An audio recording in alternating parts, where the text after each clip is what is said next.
80 years later, where youthful bravery landed, today these last surviving heroes returned.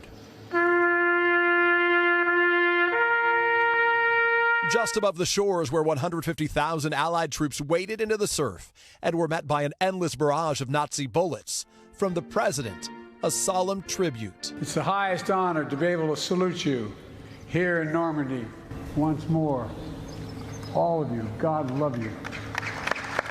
Fewer than 200 of America's sons who stormed these beaches on D-Day to help reclaim the continent from Nazi Germany are still with us. The commander-in-chief today greeting many of them, most wearing their uniforms, some in wheelchairs, and over 100 years old. President Biden touting the unified front of Western allies that succeeded on D-Day. It was a powerful illustration of how alliances, real alliances, make us stronger.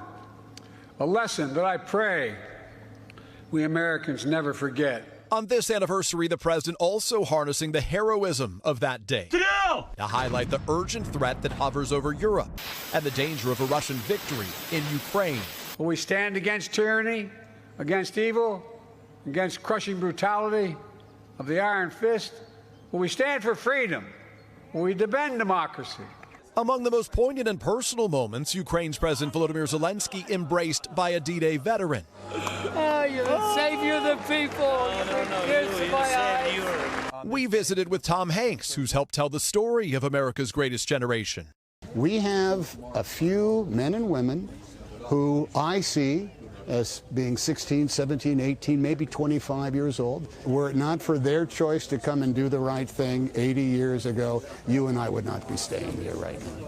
And late today, we met 100-year-old Corporal Harold Terrence, who was just a 20-year-old kid from the Bronx when he landed here, and telling us about the memories that still haunt him. War is disgusting. If you've ever been on the battlefield, you know, you have nightmares. But this weekend marks a new beginning. Just miles from here, he'll marry his 96-year-old fiancée, trusting all the friends he lost will be with him. I love each and every one of them. I just feel good coming here.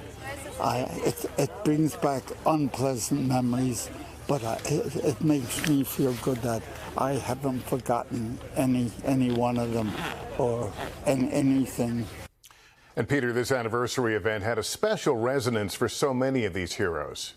That's right, Lester. Even some of the veterans themselves today acknowledged this may be their last trip to Normandy, but not 100-year-old Corporal Harold Terrence, who told me tonight he plans to be here next year with his new bride. Lester? Thanks for watching. Stay updated about breaking news and top stories on the NBC News app or follow us on social media.